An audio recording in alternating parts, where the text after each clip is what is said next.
Halo Style Lovers, aku Mario Cristiano sebagai Group Head Product Innovation di PT Paragon Technology Innovation. Hai Style Lovers, perkenalkan nama saya Asa, saya adalah Brand Associate dari Danin Skincare. Nah, pada kesempatan kali ini saya mau memberikan informasi terkait perkembangan skincare 2023 nanti.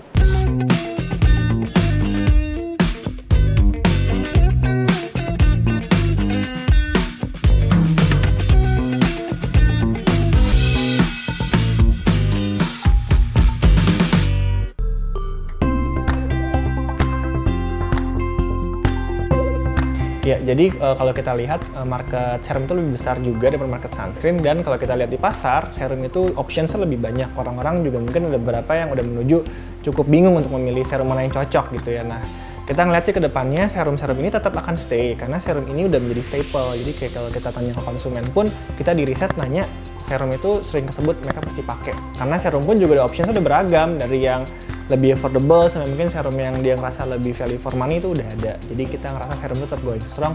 Cuma mungkin nanti yang menarik adalah gimana serum ini bisa masuk ke dalam berbagai macam beauty hacks ya. Karena ada yang serum di layer banyak banget, ada yang dicampurin sama emulsion, toner. Nah itu tuh mungkin bakal jadi seru ke sana sih. Jadi kita ngelihat serum itu akan tetap going strong dengan berbagai macam beauty hacks-nya dan juga aktif-aktif yang akan lebih banyak. Serum masih menjadi kategori yang paling banyak diminati dalam tahun 2023 nanti. Masuk dalam 3 kategori besar produk skincare yang digunakan sehari-hari. Sebanyak 50% oleh wanita dan 6% oleh pria.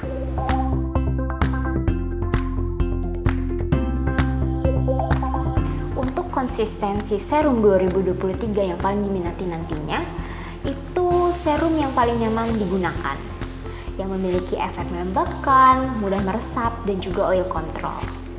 Nah, kalau kita ngeprediksiin sih kayaknya serum itu akan cenderung dicari serumnya mungkin bisa lebih cair, bisa lebih kental, tapi fondasinya adalah harus cepat nyerap gitu, karena orang-orang pengennya nge-layer kan. Jadi serumnya ditimpa, entah ditimpa sebelum pakai toner, essence, atau dia mau siap-siap timpa lagi yang lain gitu. Jadi harus gampang diserap.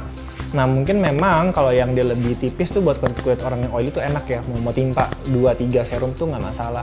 Nah tapi juga banyak banget kita udah mulai dapat suara konsumen, mereka tuh pengen serumnya emang agak sedikit lebih thick, lebih tebel, karena buat kulit mereka yang kering tuh udah kayak nyerapnya cepet banget kalau aku cuma pakai sekali, jadi mereka senang pakai agak lebih tebel. Jadi kalau kita lihat sih ini depends on the consumer, mereka senangnya yang mana, tapi baseline-nya adalah serumnya harus semua mudah diserap banget gitu sih, karena semua orang udah timpa-timpa serum udah banyak banget gitu.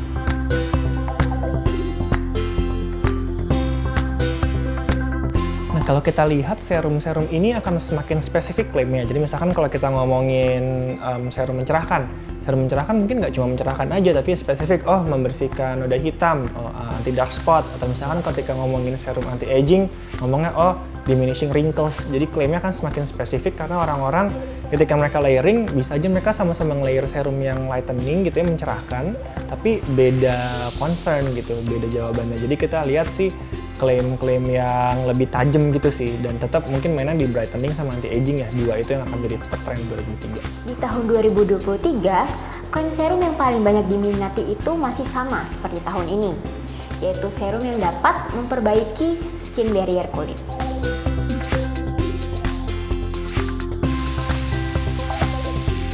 Tren kandungan serum 2023 nanti itu masih di niacinamide dan vitamin C. Sementara kandungan lainnya seperti kolagen, AHA, BHA, dan retinol itu juga masih cukup banyak peminatnya kok.